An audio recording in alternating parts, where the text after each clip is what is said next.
마태복음 6장 25절에서 34절까지 말씀입니다. 함께 봉독하겠습니다. 그러므로 내가 너희에게 이르노니 목숨을 위하여 무엇을 먹을까 무엇을 마실까 몸을 위하여 무엇을 입을까 염려하지 말라. 목숨이 음식보다 중하지 아니하며 몸이 의복보다 중하지 아니하냐. 공중의 새를 보라. 심지도 않고 거두지도 않고 창고에 모아들이지도 아니하되 너희 하늘 아버지께서 기르시나니 너희는 이것들보다 귀하지 아니하냐. 너희 중에 누가 염려함으로 그 길을 한 자라도 더할 수 있겠느냐. 또 너희가 어찌 의복을 위하여 염려하느냐. 그의 백합화가 어떻게 자라는가 생각하여 보라. 수고도 아니하고 길쌈도 아니하느니라. 그러나 내가 너희에게 말하노니 솔로몬의 모든 영광으로도 입은 것이 이 꽃 하나만 받지 못하였느니라. 오늘 있다가 내일 아궁 위에 던져지는 들풀도 하나님이 이렇게 입히시거든. 하물며 너희일까 보냐. 믿음이 작은 자다.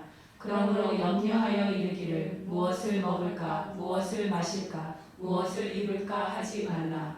이는 다 이방인들이 구하는 것이라. 너희 하늘 아버지께서 이 모든 것이 너희에게 있어야 할 줄을 아시느니라. 그런즉 너희는 먼저 그의 나라와 그의 의를 구하라. 그래야면 이 모든 것을 너희에게 더하시리라. 그러므로 내일 일을 위하여 염려하지 말라. 내일 일은 내일이 염려할 것이요 한날의 괴로움은 그날로 족하니라. 아멘. 아멘. 이 말씀 이따가 읽겠습니다. 어느 비행사가 이런 일을 경험했다고 합니다. 2시간가량 비행을 한 후에 기체에서 나는 소음을 들었는데 이 소음이 쥐가 무엇을 갉아먹는 소리라는 것을 알았습니다. 이 비행기가 착륙하는 사이에 이제 그 쥐가 그 기체 내로 들어와서 비행을 방해하고 있다는 것을 감지를 했습니다. 이 쥐의 날카로운 이빨이 비행기의 이 정밀한 기체를 얼마나 갉아먹을지를 몰라서 비행사는 몹시 두려운 생각에 잠겼습니다. 처음에는 어찌할까를 몰랐어요.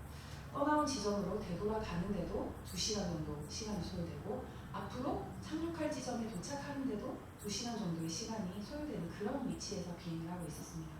그러나 쥐는 설치동물이라는 생각을 그런 생각이 든 거죠. 그래서 그 설치동물이기 때문에 높은 곳에서는 적응력이 없다라는 사실을 떠올렸습니다. 이 사실을 기억한 비행사는 비상하기 시작했습니다. 1,000피트 상공으로 그리고 또 1,000피트 상공으로 이런 식으로 상공을 계속하면서 이 고공 2만 피트의 높이까지로 올라갔습니다. 그러자 쥐가 갉아먹는 소리가 멈췄습니다. 2시간이 조금 지난 후에 그가 다음 착륙지에 안전하게 착륙했을 때 기체의 구멍에 쥐가 죽어있는 것을 발견했습니다. 염려는 마치 쥐처럼 우리 삶의 중요한 부분을 갉아먹습니다. 그러나 이 염려는 하나님의 영역에서는 살 수가 없습니다. 지극히 높은 이의 비밀스러운 영역으로 염려를 가지고 가야 합니다. 오늘 본문은 염려하지 않는 법에 대하여서 명확하게 알려주고 있습니다. 오늘 우리가 당면한 현실을 보면 항상 염려를 안고 살아야 할 요소들로 가득 차 있는 것 같습니다. 그러나 우리가 항상 잊고 있는 것은 염려한다고 해서 해결되는 것은 아니라는 사실입니다. 인생을 갉아먹는 두 개의 적이 있다고 해요. 하나는 어제에 대한 후회이고요. 또 다른 하나는 내일에 대한 염려입니다. 우리는 염려한다고 과거가 바뀌거나 현재가 새로워지거나 미래가 보장되지 않는다라는 것을 알고 있습니다. 오늘 짧은 본문의 말씀 속에서 염려라는 단어가 무려 6번이나 반복되고 있습니다. 이 염려하지 말라라는 말이 3번이나 또 등장을 해요. 하나님께서 성경 전체를 통해서 이 염려하지 말라라는 말씀을 무려 550번이나 하고 계십니다. 이것은 염려가 우리 인간에게 엄청난 폐해를 준다라는 증거가 될 것입니다. 염려하다라는 말을 성경 원어에서 보면 쪼갠다, 갈라낸다라는 말과 마음이라는 말이 합쳐서 된 말입니다. 염려는 이렇게 우리의 마음을 갈라놓고 생각을 분열시킵니다. 영어로는 염려를 worry라는 말을 쓰잖아요. 이 말의 어원은 물어뜯는다, 입 이빨로 목을 뜯어서 질식시킨다라는 뜻에서 온 말입니다.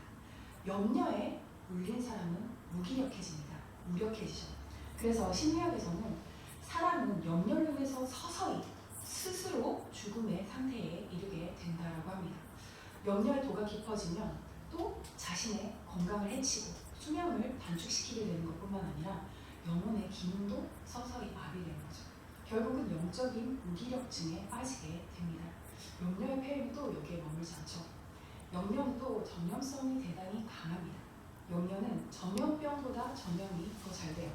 염려한 사람과 자주 만나면 같이 지내면서 자기도 모르는 사이에 염려하고 그렇게 염려가 전염이 됩니다. 이처럼 염려라는 것은 너무나 유해하고 또 전염성이 강한 무서운 질병인데 문제는 이 세상을 살아가면서 우리가 어떻게 염려하지 않고 살아갈 수 있는가 하는 점입니다. 여기서 눈여겨서 관찰을 하면 염려하지 말라라는 말이 나타나는 25절, 31절, 34절이 한결같이 그 앞에 그러므로 라는 단어로 시작하고 있음을 주목할 수가 있습니다. 그러므로 그 다음에 염려하지 말라 이런 공식이 성립이 되는 거죠. 그러므로라는 접속사 하나에 염려하지 않을 수 있는 비결과 능력이 담겨져 있습니다.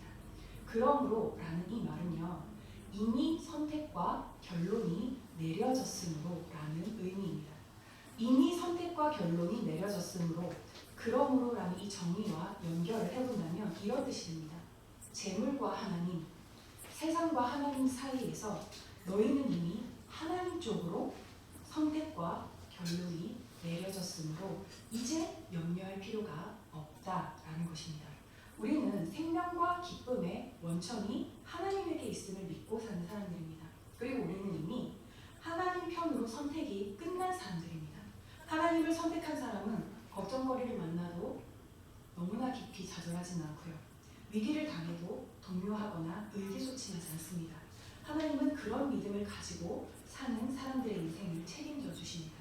그 신뢰로 주님은 공중의 새를 비유로 들어서 그런 새들도 먹이시는 하나님께서 믿는 자의 삶을 책임져 주시지 않겠느냐라고 반문을 하시죠. 하찮은 들의 백합화도 아름답게 입히신 하나님께서 이미 자녀된 너희의 필요를 채워주시지 않겠느냐.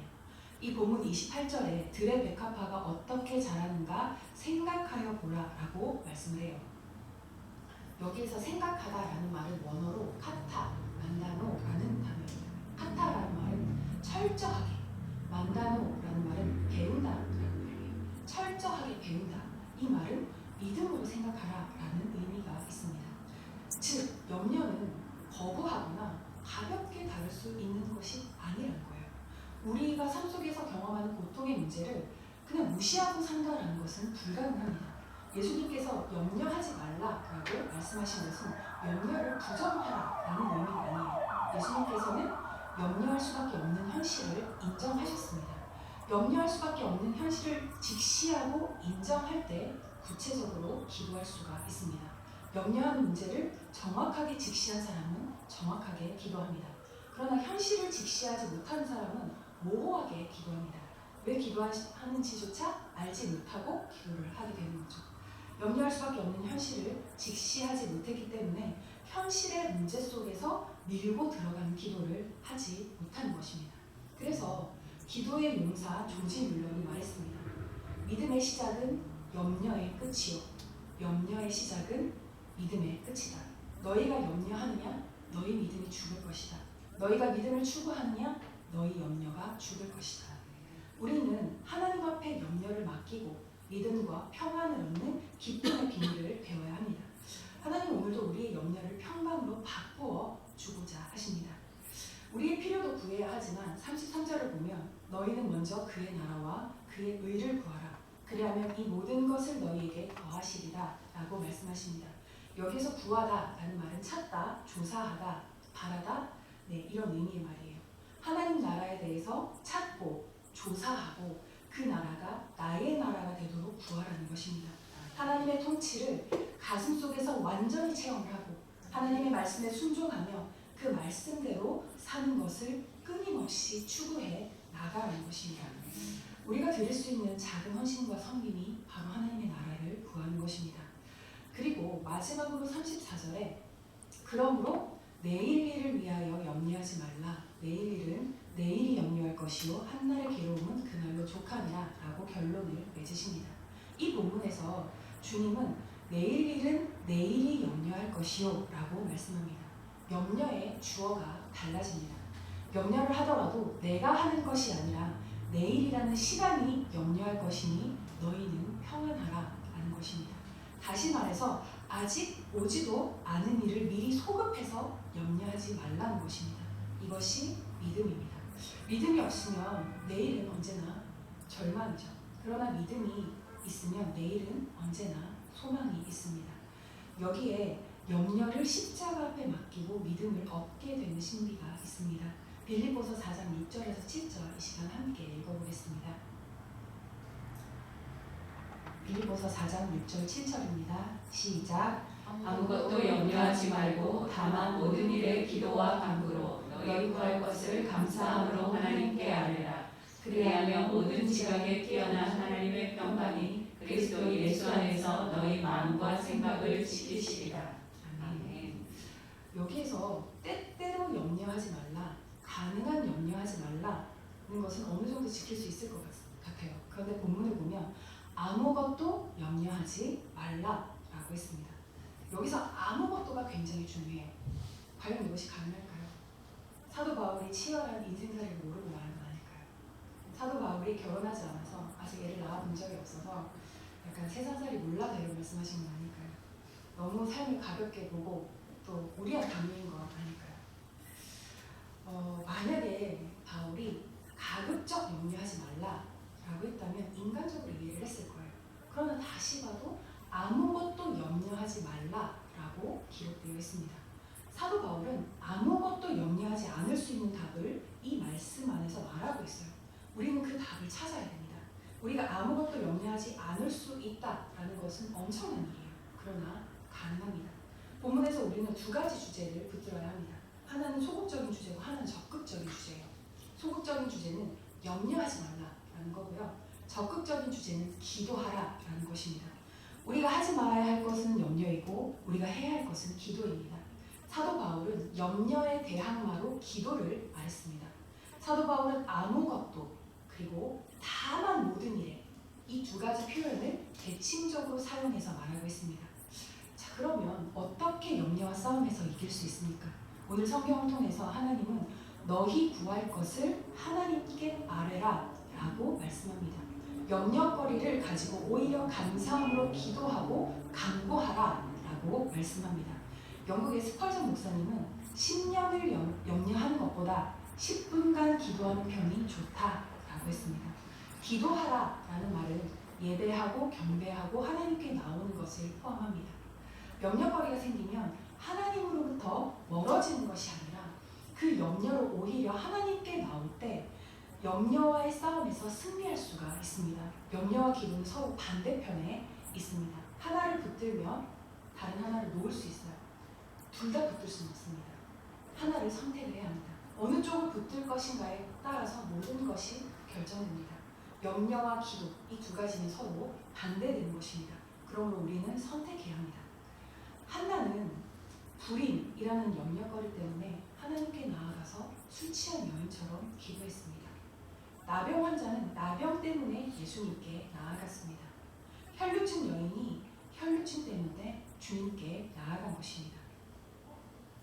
울고 있는 사람과 함께 울 수 있어 행복하다라는 책을 쓰신 유정옥 사모님은 경기에 임할 때 대진표를 바꾸면 두려움이 없어진다라고 고백을 하십니다. 다윗 때 골리앗 장군으로 장군으로 이렇게 대진표를 하면 누가 봐도 다윗이 진다라는 거예요. 그러나 하나님 대 골리앗 장군으로 대진표를 바꾸면 누가 봐도 골리앗이 진다라는 겁니다. 사모님은 자신의 이름을 빼고 하나님의 이름을 바꾸는 일을 하고 있다라고 합니다. 유정옥 사모님 대 말기암 하면 누가 봐도 유정옥 사모님이 진다라는 거예요. 그러나 하나님 대 말기암으로 대진표를 바꾸면 누가 봐도 말기암이 진다라는 겁니다. 기도가 바로 그런 것입니다. 그렇게 하면 평강의 하나님이 마음과 생각을 지켜주십니다. 지키신다라는 말은 수비하다, 경계하다 등의 의미를 가지고 있어요. 하나님의 평강이 우리의 삶의 성벽과 망대 주위를 돌아가면서 지켜주리라는 것입니다. 하나님의 평강은 그 모든 것을 지켜주시기 때문에 우리는 모든 지각에 뛰어난 하나님의 보호 안에서 완전한 평강을 누리게 되는 것입니다. 그런데 여기서 꼭 기억해야 할 것이 있어요. 하나님께 아뢰을 때에 감사하는 마음으로 하라 라고 하십니다. 왜 감사라는 조건을 붙일까요? 이것은 하나님의 주권을 인정하라라는 뜻입니다. 즉 지금 내게 닥친 염려와 걱정, 근심거리들은 모두 하나님의 주관하신 안에 있음을 인정하라라는 말입니다. 그럴 때에만 감사할 수 있기 때문이에요. 어려움 중에서도 고난 중에서도 감사할 수 있다라는 것은 하나님을 신뢰한다라는 뜻이기 때문입니다. 또한 간구하라라고 하세요. 간구는 기도보다 한 단계 더 나아간 겁니다. 집중해서 기도하는 것입니다. 일반적인 기도라기보다는 집중해서 기도하는 것입니다. 주님께로 방향을 틀었는데 주님께로 방향을 튼 것만으로 끝나지 않고 주님께 집중하여 주님께 마음을 쏟아내어야 하는 것입니다. 사도 바울은 아무것도 염려하지 않으려면 모든 일에 기도해야 한다라고 말씀하고 있습니다. 우리는 우리로 하여금 염려하게 하는 것들을 생각하지 말아야지, 잊어버리자 이렇게 여길 것이 아니라 그 모든 염려들을 꽉 붙잡고 기도해야 하는 것입니다. 우리가 아무것도 염려하지 않으려면 모든 일에 대해서 기도해야 하는 것입니다. 주님은 우리 현실 바깥에서 우리에게 염려하지 마 이렇게 말씀하시는 분이 아니세요. 주님은 우리의 형편과 처지를 누구보다 잘 아십니다. 주님은 우리를 잘 이해하시기 때문에 우리에게 염려하지 말아라 라고 말씀하셨습니다. 우리가 삶에서 느끼는 이 삶의 무게, 그리고 살아가면서 느끼는 고통, 우리가 경험하는 치열한 삶의 현장을 주님께서 너무나 잘 아시기 때문에 우리에게 염려하지 마 라고 말씀하시는 겁니다. 본문에 보면 기도의 응답을 꼭 받게 될 것이다 이렇게 말씀하시지 않으셨죠? 그런데 확실한 응답이 나옵니다. 그것은 하나님의 평강입니다. 하나님이 우리에게서 가장 중요하게 여기시는 것은 네가 그렇게 아무것도 염려하지 말고 기도하면 다 응답될 거야 라고 말씀하시지 않았어요. 바로 우리의 마음 중심의 하나님의 평강이 우리의 마음과 생각을 지키는 것이 하나님한테 가장 중요한 거예요. 어떠한 응답보다 어떠한 성취보다 하나님께서 가장 중요하게 여기시는 그것은 너희의 마음과 생각을 지키리라. 이것이 바로 하나님의 응답이라는 것입니다. 우리의 염려거리가 아무리 크다라고 해도 하나님께서는 하나님의 평강으로 완벽하게 덮으실 수 있습니다. 하나님의 평강은 거대하게 이릅니다. 그에 비하면 우리의 염려는 도랑에 불과합니다. 하나님의 평강과 염려는 상대가 되지 않습니다. 본문은 아무것도 염려하지 말고 라고 시작해서 하나님의 평강이 임하는 것으로 맺고 있습니다. 하나님의 평강이 임하면 모든 것이 끝납니다. 마무리하겠습니다. 예수님께서는 단호하게 무엇을 먹을까, 무엇을 입을까 염려하지 말라고 하십니다. 나아가 이런 걱정은 하나님이 없는 자들이 하는 것이라고 말씀하십니다. 그 이유는 하나님께서 우리에게 필요한 것이 무엇인지 아시고 그 필요를 채워주시는 분이시기 때문입니다. 우리의 필요를 아시고 채워주시는 하나님을 온전히 믿으시기 바랍니다. 우리의 염려가 변하여 기도가 되고 그 기도로 하나님의 나라를 먼저 구하시기 바랍니다. 그래서 모든 일에 기도와 간구로 구할 때 아무것도 염려하지 않는 인생, 하나님의 평강이 넘치는 저와 여러분의 삶이 되기를 이 시간 축원합니다. 함께 기도하겠습니다. 하나님, 우리는 연약하고 한치 앞을 보지 못하여 늘 고민하고 걱정하고 두려워합니다. 그래서 두려움 때문에 잘못된 선택을 하기도 하고 걱정 때문에 해야 할 것들을 놓치기도 합니다. 우리의 모든 염려거리들을 모두 하나님 앞에 가져왔습니다. 그 염려거리 모두 다 기도로 올려드리오니 우리의 슬픔과 탄식과 눈물을 받으시고 하나님의 평강으로 응답하여 주시옵소서. 함께 기도하시겠습니다. 하나님 아버지, 이 시간 기도합니다. 하나님, 우리의 연약함과 하나님, 우리의 근심과 하나님, 우리의 모든 부족함과 하나님, 우리가 스스로 이길 수 없는 모든 것들을 주 앞에 가지고 나왔습니다. 하나님의 생각에서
아버지가 이 모든 것이 우리에게 있어야 할 줄을 아신다는 것을 믿고 기도하게 하여 주시옵소서. 그래서 모든 일에 기도함으로 아무것도 염려하지 않는 삶, 하나님의 평강이 넘치는 삶이 실제로 우리의 자신과 가정과 교회에 일어나게 하여 주시옵소서. 간구하며 예수 그리스도 이름으로 기도드립니다. 아멘.